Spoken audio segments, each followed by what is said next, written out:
Roslyn, let me begin with you. What is your take on that part of the demonstrations today? I think it's really unfortunate for what has happened to the journalists. It's very unfortunate. Of course, it's a risky job, being in the center and the thick of things, especially stones being hurled, tear gas coming from the east side. But it's a sad state of affairs, because I don't think we as a country will be here today. Because journalists especially, we've been in such situations. They clearly mark, you can see they have cameras, and they have one agenda just to cover and to report and let the world know. But I don't think you should give up. There's a Washington Post says democracy dies in darkness. So don't allow either side to imitate, because you have a responsibility. Your role actually is articulated well also in a constitution. It is actually there in the constitution. So you have a right to do what you do from our constitution, and it's important.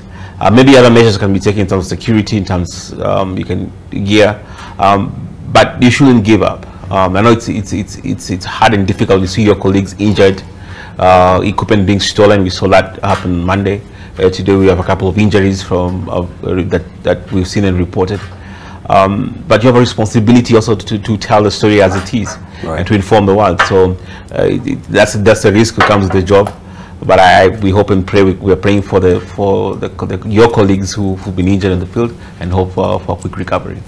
All right, Roslyn. I mean, we have had quite a long day today with our colleagues out there in fields whose safety we were not very sure of. They say even in war, the press or journalists are not attacked, but we have seen both sides of the divide attacking the fourth estate. I mean, what do you make of this? Ben, I think this thing is taking us back to the dark days. The media has really struggled to reach where it is.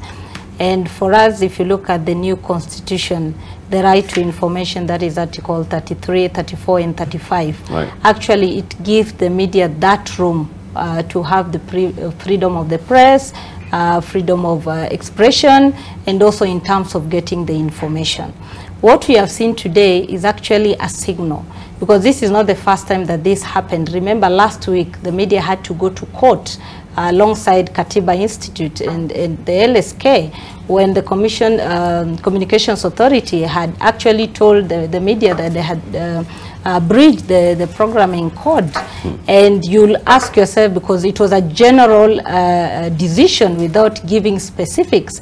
And despite the court actually giving the media the go-ahead to do that, what we saw on Monday and actually again today is a way either the government is trying to subdue the media to actually give in to what they want by fear, so that the media can actually stay away from covering these events.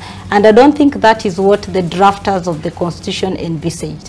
When they gave the media that liberty under the Bill of Rights, there was a reason why they wanted that information to come out.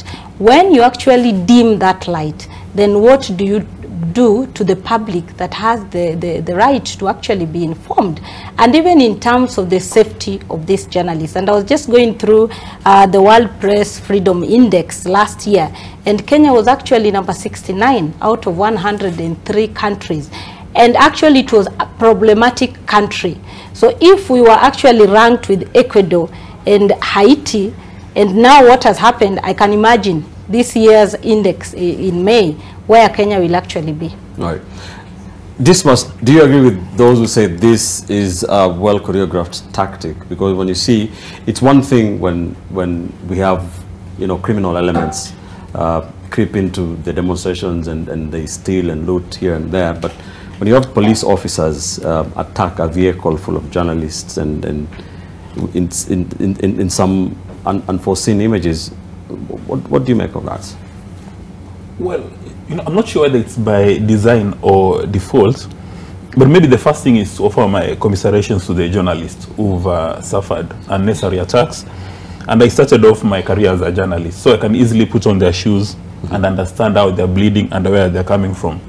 And then there's a very valid expectation that the Inspector General would actually commence investigations to find out these persons who are assaulting journalists. Because my understanding is that if you're covering an event, if you're going to suffer, maybe it's supposed to be an act of nature. Maybe it's raining or a flood, or you come across a crocodile or a lion as a journalist, and then it molds you, but not man-made, because from the photos that we are seeing, it seems that whoever is holding that weapon is a deliberate effort. And you cannot even start to imagine how a human being feels when his head stops that canister. I've not interacted with the canister, but imagine it's metallic. If somebody slaps you, you love stars, you'll see stars. So I can't shot with a rifle. Yeah, so I can't even begin to imagine how that journalist is feeling, how he felt at that stage. And in my view, it doesn't matter the circumstances, but journalists are supposed to be treated with care, with attention, because their responsibility is to cover events as they happen. They may have been accused of having taken position in the past, but for any event taking place, they must be given their freedom. And you've indicated about international, maybe like even war, all these kind of things. Yeah. They're treated the same way Red Cross is treated. That nobody's supposed to touch them. So we must condemn it in the strongest terms possible, and request the Inspector General of Police to move. And this time round, if there's going to be any heavy boulder, it must be cracked, moved, and the people brought to book. Actually, there's an expectation that in the next few days, people would appear before courts, before magistrates' courts, charged with assaulting journalists, because it's unacceptable.